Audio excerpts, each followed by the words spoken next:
Welcome into the Starting 502 Podcast, everybody. It's Roman Kelly here, your host, and I'm joined by the wonderful, the great host of Wake Up 502 on Big X Sports Radio on Saturday mornings from 9 to 11, Mr. Raashaan Myers. Raashaan, thank you so much for joining me and talking some Louisville basketball, some Louisville recruiting, some just everything about Louisville basketball going forward. This is the Starting 502 Podcast.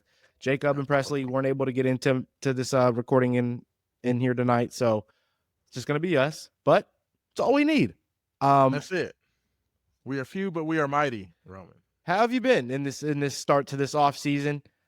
Have been a while. You've been a special guest on the show before, but yes, sir. It's been a minute. Obviously, we've had March Madness happen, the NCAA championship happen. We've gotten to see the end of the Louisville basketball season and how everything unfolded, and we've now gotten to see how the start of the second Pat Kelsey offseason has gone. So, how are you feeling right now? What's the current Raashaan, content meter on Louisville basketball and the current state of things in the program?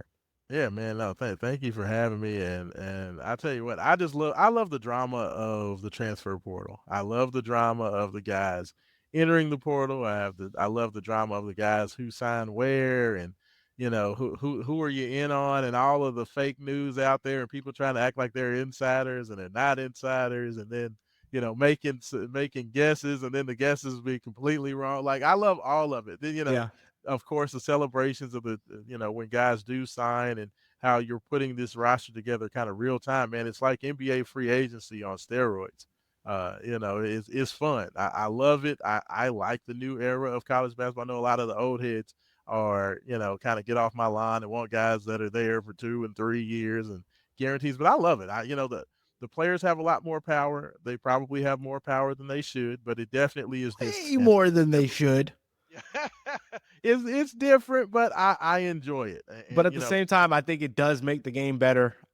In some ways, I think that it makes the offseason, the landscapes of the amount of teams who have the opportunity to build a contending team more exciting, right? Yeah. So it has. But I wouldn't want to be a coach. I'll tell you that. No, I would. Yeah, in some directions, it has its flaws. In some ways, I'm all for it. As a fan, I'm all for it.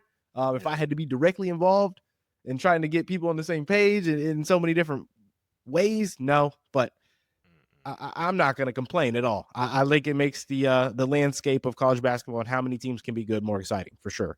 Doesn't make plenty to tweet about. You know what I'm saying? I stay active on Twitter. I know all the Kentucky fans hate me right now, but it's fun. I can get back to rivaling. I couldn't do that the last 2 years with Kenny Payne, so now I can get back to trolling UK all the time. It's fun. And off season, the transfer portal, all of that extends into the off season now. Being able to watch how teams maneuver and whiffs and things of that nature. Things going down, swing and a miss. A lot of those in Lexington happening right now. So it's exciting. It makes for good banter. It makes for good talk. It makes for good watching how things unfold and just being excited about where your program is going to take things. So we're going to get right into it, though.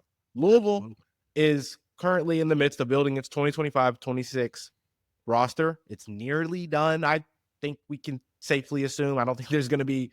You never know. It's got the majority of its pieces for sure. Yeah. So there's obviously, you never know what can happen in the transfer portal. When you've got a coaching staff who's so involved overseas, when you've got freshmen who are undecided and we're involved, and you never know. You're seeing freshmen at some schools undeclare and decommit. So, you know what I mean? You never know what can happen going forward, but we do know that as it stands, Louisville does have a pretty nicely constructed roster based on what it's done in the transfer portal right now and the guys that have said that they are coming back for this coming year. Mm-hmm. I want to get into it because, Raashaan, let's just run down the list. We know at the moment we've got Sonny Frew, as it stands, James Scott, Ali Khalifa, Kanai Roos, Javon Hadley, and now in the Kobe Rogers as well. And now in the transfer portal, Adrian Woolley, Ryan Conwell, Isaac McNeely, and then our freshman coming in, Mikel Brown. So, Kasean Pryor, we think that things are in the right direction with that. He hasn't entered the transfer portal yet, so that can only be a good thing. Not having not said anything or signing isn't the best thing, but Obviously, there's nothing we can just. We think that that's on the right direction, so we're just going to pretend and hope that as it stands, that is on the right direction. So that would make 11. There's a couple other names that are lingering around that we've heard about. Corey Calker has been a name that's been thrown around. Don't know what the current status is on that, but that could be someone that could still, he hasn't announced anywhere yet, so that could be around.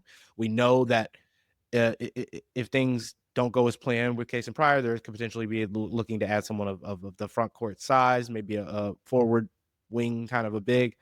And but yeah, I want to just ask you a few questions because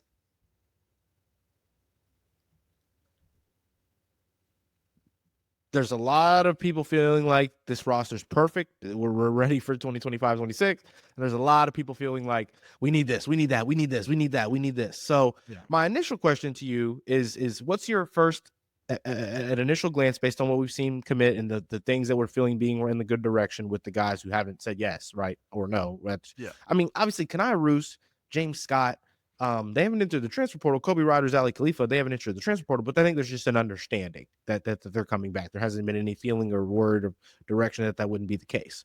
Obviously, with Kasean Pryor, there was having a decision be made and things of that nature. So we're just still waiting to see how that goes. But we're just gonna be on the path that we're gonna assume that he is on the direction of being here. Obviously, there's no way to know for sure. Big decision. We'll know for sure on April 22nd. The portal closes April 22nd, so nobody can enter in the portal after that. So not just a few days away. So talk to me, Raashaan. How do you feel about the current makeup of this roster? The current 11 guys that we know we've got on path to being back. So I am a bit more not. It's not that I'm uncomfortable or that I don't think that Louisville has enough. I think that Coach Kelsey has done a great job of putting this team together so far, but I don't think Louisville's done it all. I think that Coach Kelsey did exactly the same thing this time around that he did last time around, where he identified a few guys, 3 or 4 guys that he wanted to make sure that he put the full court press on early to get those things done. And I think he did that with Conwell, McKinney, and with Woolley, because those are the guards that fit his system and the guards that fit what he wants to do. And I think right now, because Louisville's still waiting on a decision from Nate Ament, they're still waiting for the official "I'm back" from Kasean Pryor. While they are waiting on those guys, I think that Louisville can still. I think they're still waiting to make another big splash. And I think that's going to come. Like, I know a lot of people are thinking, okay, where they're going to get, hopefully, Kasean Pryor back, and that's going to be pretty much it. I don't think so. I think that, people did not expect for Louisville to pick up Kasean Pryor last year. And one of the reasons that happened is, picking up, actually, honestly, Kenai Roos and Kasean Pryor were both late adds. And the reason that Louisville was able to add those two very, very talented pieces late was because Louisville still had a lot of money to spend, and they basically let everybody else blow their bank account.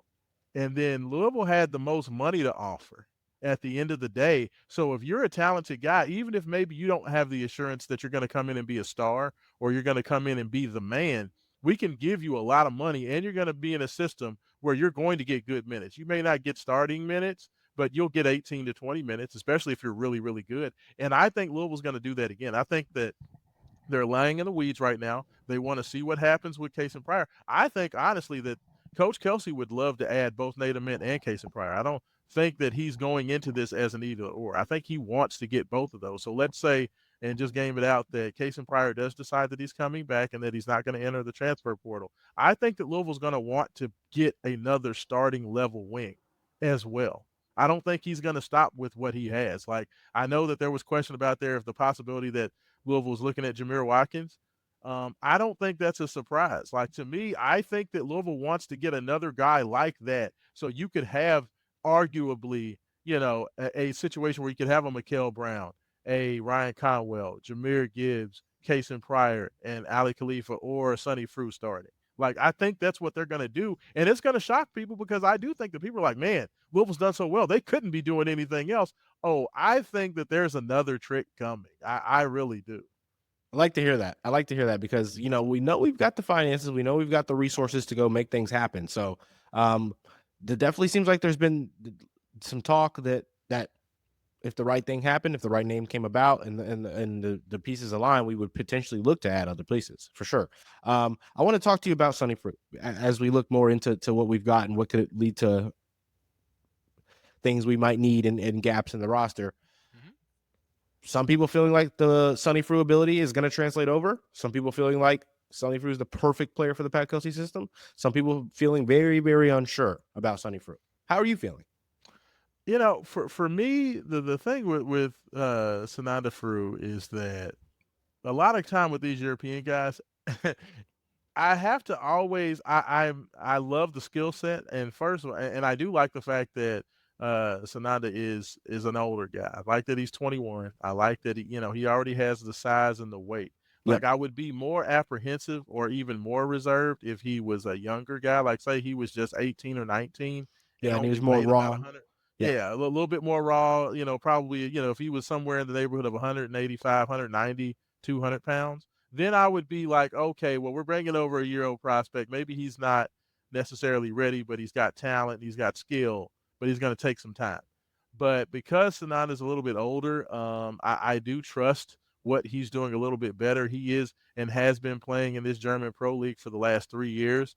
So he's got some experience playing against grown men for a good little while now. Yeah. So I love it. I love what he adds. I think that because he's kind of the shiny new toy, I think that a lot of people are kind of just penciling him in as a starter. I still contend that Ali Khalifa that's going to be his job to lose, in my personal opinion, because I'm right there kind of with you. Has that experience. I mean, the guy was averaging on one leg 4.5, almost 5 assists in the Big 12, and he couldn't move. Yeah. He was averaging more assists than most of the point guards, starting point guards in the Big 12 last year. So, when you talk about a guy that talented, now that he's going to be healthy, now that he's going to be in much better shape, and with the fact that he has high-level D1 experience, I just think that Ali Khalifa is the leader in the clubhouse, and I think that's going to be good for him because these dudes are going to be battling all summer long. I'm going to be very excited to watch that battle in the offseason. 100%. And that's the one thing I love about Ali Khalifa, Raashaan, is because you can play James Scott and Ali Khalifa. You can play James Scott and Kasean Pryor. You can play James Scott and Sunny Fruit because Ali Khalifa can go out there at the top of the key, the left arch at the top, right arch at the top, and if you're not out there spaced up on him in his grill, in his face, that's enough room for him to shoot. And the off-ball movement we're going to have, the back screens, and getting Mikel Brown open, getting Isaac McNeely open, getting Ryan Conwell open, getting Adrian Woolley open with that whoever's in that fourth spot, and then them being a roller from those screens with the attention that the shooters are going to command. Ali Khalifa is going to be way too valuable of a passer, and as a threat to bring that big 4 or 5, whichever one you're going to plan to stick on him, out of the paint. And I love what Ali Khalifa gives you with the option with the double big, but that's why Kasean Pryor is so important if you can bring him back, because him at the 4 with Ali Khalifa gives you the ability to bring both out. Now you've got Kasean Pryor setting screens in the mid-range and on the baseline backdoor screens, for these shooters who are either going to cut to the basket if you overhelp or try to cheat, or they're going to be able to get open shots from the wing, and then he's going to be able to roll to the basket if you overextend. So there's just a lot of versatility that you get with Kasean Pryor that comes from Ali Khalifa being out on the floor as well, if you do get that pairing at one point. Which I would that's what I want to see more than anything. That's why I'm glad Ali Khalifa's back, and I'm so hoping that we can get Kasean Pryor back as well. And honestly, like, just thinking about having those two out there, Ali, because he's 6'11", almost 7 foot tall, the angles that he can make passes from is something that if you're 6'9", 6'10", he can throw that little pass over the top. Like, I'm thinking about Ali coming, setting the screen for Kasean just kind of darting to the middle, and Ali just floating that perfect pass over the top. How many dunks that Kasean and ones can how you're going to have to foul Kasean when he catches it with the head of steam. It's going to be Ali Khalifa, and that's the thing that I just keep trying to impress upon people. People don't really understand just how talented a passer he is, and when you have somebody like that, how many more things open up when you have a guy, because James Scott was a good passer from the top of the key, especially late in the game. Yeah, late in the season. But he was very hesitant on a lot of passes because he didn't want to make mistakes. Allie is like Jason Kidd. He's going to throw that thing. And 100%. You better be ready for it. You better catch it. 100%.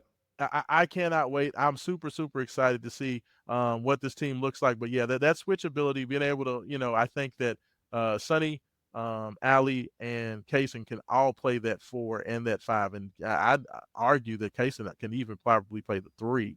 So you have, those 3 guys can all have the switchability to play at least 2 to 3 positions. I think James is a little bit more landlocked there at the 5 spot, but still you are excited about him because, of course, we'll see how much he improves over the summer. So, no, it's the versatility of this team is going to be outstanding to watch. 100%. And that's going to lead for spacing for everybody. Javon Hadley's going to have more room to operate if he has a mismatch. If James Scott puts the abilities, adds a little bit of skill to, the soft touch and the post hook kind of moves, he's going to have more room to operate if we can, want to try to go to him. So 100%, the versatility that we're bringing in. A lot of the highlights I see us in Fru, they're putting him out on the perimeter as a slasher without the ball, as a cutter. He seems to be a really, really good cutter already. Hard. He cuts hard. He runs hard. So I like that. That mean, that's somebody who's added versatility. He's able to he can catch. He can catch on the run. He can catch on the sprint. He's not soft-handed. He can, James Scott has the ability with those low bounce passes and things of that nature. He's not really great with those. Sanana can cut like a guard to the basket, and you've got a Jokic. Alex Khalifa can make Scott. It can be in 2 years. Exactly. Honestly, that's what Khalifa can make those passes at the high post back to basket. When you got somebody like Sanana who's going to be cutting, I just love it. I've seen the things that I think there was some talk that his agent and him had an understanding that he is trying to improve the 3-point shot, and that was a big thing here. Louisville's ability to get open looks and 3-pointers and let guys shoot if you've got it is a thing. So I think he's going to come try to shoot some jumpers here as well and try to force you to respect them out there from the arc, which if he has that, he is a consistent. He can shoot 34%, 35% from 3. I get that. That's asking a lot. But he's right this year. I think he was at 28 or 29% this year. He's shooting 40% so far. Is he? In this current season, but he's only attempting about 2 3-pointers a game. So it's limited number of shots, but he's shooting 40% on those attempts. If he can keep that percentage at three attempts, keep that percentage, I'll take it all day. He's shooting from the international line. Like the college line is a little bit closer than the international line. So, it's definitely something that he's a guy that you have to guard. Like you can't guard and defend him the way you defended James Scott last year, where you could basically just back off into the paint. And if Scott's at the 3-point line, you're still having that ability to clog the paint. You can't really defend Fru or Khalifa like that. So it's definitely going to open up the spacing a lot more, and that's going to be something that Louisville really didn't have last year unless they went really, really small. Yeah, if he can be that level of a shooter here in the ACC, and the lineups that you now can unlock with 5 out, or him just being a respectable shooter, like maybe not using him as a shooter, but if he still has to get guarded out there, it's just you open up the paint. You make life easier in your 5-star freshman point guard. You make life easier on these guards who are having to put the ball on the floor if we have those defenses that try to just eliminate 3-pointers, right? So it just gives you a lot more versatility, gives you the ability to do a whole lot. I want to talk to you. Sananda Fru, obviously, we touched on him. Do you worry him adjusting to this level of talent that you'll see in the ACC? Because the defense is my only worry. I think he'll fit the European offense. He's playing a higher level offense than the average ACC team. His ability to slot right into a very, very similar offense that has less grown men that are defending it, I'm not worried about that. I worry about the differences in what he's seeing on defense with a lot of the different, lot more ball penetrators in college basketball, especially I feel like in the ACC right now. Guards that the team's play styles, if our best guard can get downhill, if our best guard can get matchups, that's how they're going to get utilized. Can we hunt switches on the bigs or front court players that can't guard these guards, right? Yeah. And that's a lot of what you see in guard play in the ACC, right? So I do worry about his quickness, his lateral movement. If he can shuffle his feet, if he's going to kind of be a liability, if he's kind of be like a bit of a Noah Waterman out on the perimeter on defense. I don't want to see that. I just see a couple people have pointed that out, but the offensive, I think he'll be more of a lob threat than people realize with his length and his versatility and his what he is as a body and a vertical leaper. Wingspan, by the way. 7'2" wingspan. He can go up. He can go straight up well. How fast he gets up, that'll be a question. Like on the defensive end, he might get dunked on a couple times just because he has the length, but he doesn't have the lateral speed, right, to just make those quick movements, because he's dealing with some guys who, the strength he'll have, but the speed and quickness from some of the athletes at his position he's going to see. And then obviously the guard play on switches, I do worry about that a little bit. He's going to have to learn how to shuffle those feet. Got to make sure he's got a lot of paint drills where he's doing the that they do in the NBA draft, right? So need a lot of that. But I'm really, really excited about what Sonata Frew and the highlights I've seen of him as of late. Yeah, I do think that's going to be the biggest adjustment for him is going to be that size, speed, athleticism dynamic, not only with the post players, but with the guards and how, aggressive and athletic these guys are going to the basket. You don't see these types of athletes in Germany, especially at the guard position. You have a lot of skill over there in the European leagues. You have a lot of skill. A lot of fundamentals. Some guys with some decent size. But when you combine that type, maybe not as skilled ball, but a lot quicker, a lot stronger, and they get up a lot faster. Yeah, when the ball's on the floor especially. Yeah. I think that's going to be his biggest thing that he's going to have to adjust to. And the good thing is that you're going to be this team is going to be a lot more athletic, in my personal opinion, than last year's team. So I think that he's going to get a lot of live fire. I mean, that's why Sonata Frew going against James Scott. James Scott's going to be a different kind of big than Sonata's really had to deal with, because James is fast. James is athletic. James gets up quick. So he's going to, same thing with Kasean. If Kasean does come back, quick, explosive, will dunk on you and let you know about it. Those are things that Sonata really didn't have to deal with. So it's going to be a shock to the system to him. But I do think because this team is so talented, it's going to be like an all-out war. The practices are going to be crazy. I'd love to get in and go see a couple battles if I can in those practices. Those scrimmages, those end of week scrimmages when they're trying to get everybody's trying to get that gold jersey for next week and stuff. I'd love to see some of that for sure. And I think you're totally right. James Scott's going to be a great test for him. It's going to be a great everyday kind of a battle for him to have, and should definitely by the start of the season, if they get the summer practices in early, because those guys could be playing pickup right now if they wanted to. We can't. Yeah. I mean, that's the biggest question. That I think they said that Sonny's when he gets here is going to be just dependent on how far his team goes once the playoffs start. Mm-hmm. So that I think that they're expecting at the latest early June would be when he got there, just dependent on how far they go. Yeah. So need to get him in. Want him to wishing him the best. Want that team to go as far as possible, but at the same time, you want him to lose. You want him to lose. I want him over here playing with his boys ASAP. He need to get him over here with his brothers ASAP. So, Raashaan, outside of Sonata Frew, and we don't know for certain if Kasean will be back yet or not. How are you feeling about this team defensive structure and what it's going to potentially look like? I mean, I love it. I love the feistiness of both Isaac McNeely and Ryan Conwell. Isaac McNeely, when you look at him, he's the type of guy that you're going to immediately think, traffic cone. For some reason, I won't say why. Most people would think that Isaac McNeely is a traffic cone, but that's what people are going to think. But Isaac is actually, I hate to say it, but he's a lot better athlete than what you would think. He's a lot more super strong than you would think. He's really strong.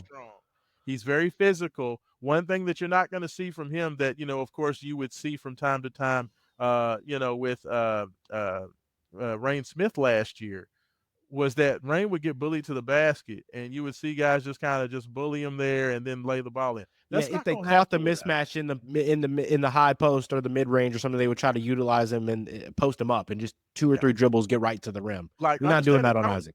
Like Isaac got trained by Tony Bennett for a couple years, and understand that Tony Bennett does not play guys if they cannot play his defense and play sound defensive fundamentals and principles. So Isaac is going to give a lot better on defense than what you would think. And Conwell is that same type of feisty guy defensively. And honestly, I think that Mikel Brown Jr. is a lot more feisty. I was so impressed with his defense at the Nike Hoop Summit. He didn't get to show as much of his defensive ability outside of just being able to do a really good job of switching into the post in the McDonald's All-American game, but in the Nike Hoop Summit, active hands, cookies, quick hands. I mean, cookies. People keep talking about Dame Sarr and how he's supposed to be maybe the top international prospect or the top international guard prospect. Well, let me tell you something. Mikel Brown cut his wad off for the most part, multiple times, making him lose the ball, making him turn the ball over, couldn't get around him. And Dame Sarr 6'8". And Mikel is, 6'2", 6'2 and a half, 6'3", and Sarr can do anything with him. The only time Sarr ever, and honestly really did anything is when he got switched, either because Mikel was out of the game or it was just, in transition where he was able to take advantage. I believe the only shot that Sarr hit against Mikel was a pull-up transition three. Was the only points that he scored on Sarr the whole night. And Mikel specifically asked for that defensive assignment coming into the game because he wanted to defend the other team's best perimeter scorer. He's a dog. He is. He's a dog. He is. He can switch. He can move his feet, and he wants that assignment. He wants to, he's not going to shy away from contact. He's going to do whatever he can to make sure he doesn't get beat off his spot. So, and they're just going to hone in on that. This coaching staff's going to take that and run with it. They're going to make sure they get him with putting everything he can out there defensively. And that's what I want to see. I think this team can be deep enough to where everybody can go all out defensively, and we're forcing turnovers. We're getting deflections. We've got a lot of length. We've got a lot of Rogers has been known as a defensive pest. Like, I feel like Kobe and Mikel are just going to be going at each other in practice. Like, it's going to be, once again, the offseason is going to be, to me, a lot more difficult than most of the games that they'll play this year because they're playing against so much talent within the team. And Kobe's a guy who may not be the most talented, but he's going to give you everything he's got. He's going to be a pest defensively, and he's a very good athlete for his size. So I cannot wait for these older guys to get their hands on Frew, get their hands on Mikel, get their hands on, continuing to help Kenai Roos get better, continuing to help James Scott get better. And I think because there's so many veterans, these young guys are going to continue to come along. I think that's one of the reasons why Kenai Roos was so far along by the end of the 100%. 100%. I'm right there with you, Raashaan. I think you're 100% right, and that just goes back to the cultural continuity. Getting those guys back next year to get you've got 4 or 5. You've got guys on the same page now who understand what it is now, right from the very start from off season, and those summer practices and those scrimmages and all the things we'll be able to do at the start of the season now. So you don't have to teach everybody, and you've got guys who can kind of lead by example and guys who can kind of learn from their peers. So I think it's key. I think it's 100% key. Do you worry about this team, how they're going to gel, how long it'll take for them to gel? I don't think there's any personalities we really have to worry about, but is that a question mark at all for you? The biggest worry for me in terms of just continuity and learning your teammates will be that I thought that Louisville was really able to get a head up last year with being able to go to the Bahamas in late July, early August. They don't have that this year. You can only do those foreign trips once every 4 years. So I don't think that this team will be as far along just because they're not going to have the experience to draw back on, from having those 3 games in the Bahamas. So, it doesn't worry me because, I was thoroughly impressed with how well the team played in the Bahamas in those first 3 games. I really encourage people because I think that because we saw what Louisville was at the end of the year, I think people got some misconceptions about how Louisville wants to play and the style of play that Coach Kelsey wants to employ. I really encourage people to go back and watch those games that were on YouTube from the Bahamas, because those games will really show you the way that Coach Kelsey wants to play, how much he's going to be running guys in, how much he's going to be switching guys out, how much full court pressure defense that he runs. Like, I think that we've kind of forgotten what Coach Kelsey wants this team to be. And I think that's going to be important to just be mindful that, look, I don't care if it's James Scott. I don't care if it's Kasean Pryor, if it's Javon Hadley. These guys aren't going to be playing 30, 35, 38 minutes. It's not going to be that way this year. how they played defensively, how they set up their offense was a lot out of necessity, not necessarily because that's what Coach Kelsey wants to do. But I think that they'll be, I think they'll be okay to get going. I would love to see them do kind of like one of those secret scrimmages with another D1 team. You can do those secret scrimmages now, Yeah. as part of the preseason ritual. So I'd love to see them do that and kind of get a little bit of live fire before the season gets started. But I do think that they will be slightly behind just because they're not going to have those 3 games over the summer. I'm right there with you, Raashaan. I think that if we can get one of those scrimmages in with somebody, somebody that'd be pretty even level talent, that'd be critical.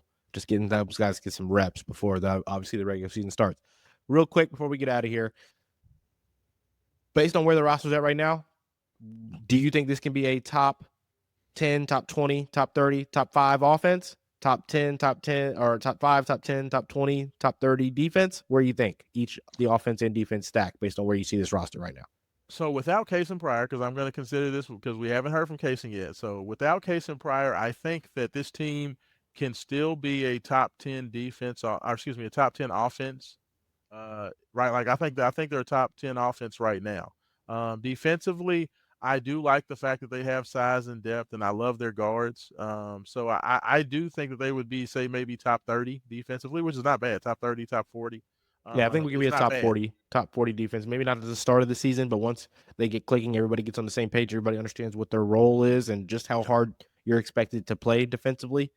100%. I'm right there with you, Raashaan. So, hey, get your popcorn ready. That's all. Get it ready. Get it ready, because Raashaan, things are about to get started. This is a serious roster. This is top 1, top 2, or 3 transfer portal ranking rosters on a lot of different websites. So, and the continuity you've got, the players you're bringing in, this is all what you need. We've got that balance that you need. That a lot of people think you believe that we believe you need to be a contending type of team. So we've got it. I'm excited. We need to kind of get those last finishing pieces to it. Figure out what those might be. Get that Kasean Pryor commitment if we can. That would be critical. So huge. Raashaan, thank you so much for joining me in this Starting 502 podcast. I appreciate it. More recruitment talk, more things of that nature coming up soon. We've got some live shows and some things in the works for you guys. We do plan to have Raashaan in very, very soon again as well. Raashaan, I got some things I want to talk to you about. We've got some in-person stuff. So the Floyd Street Media has been helping us out and looking out for us. So we're going to keep persevering and doing well. I appreciate you so much for coming on. That's going to wrap this up. Thank you guys so much. Go Cards. Go Cards.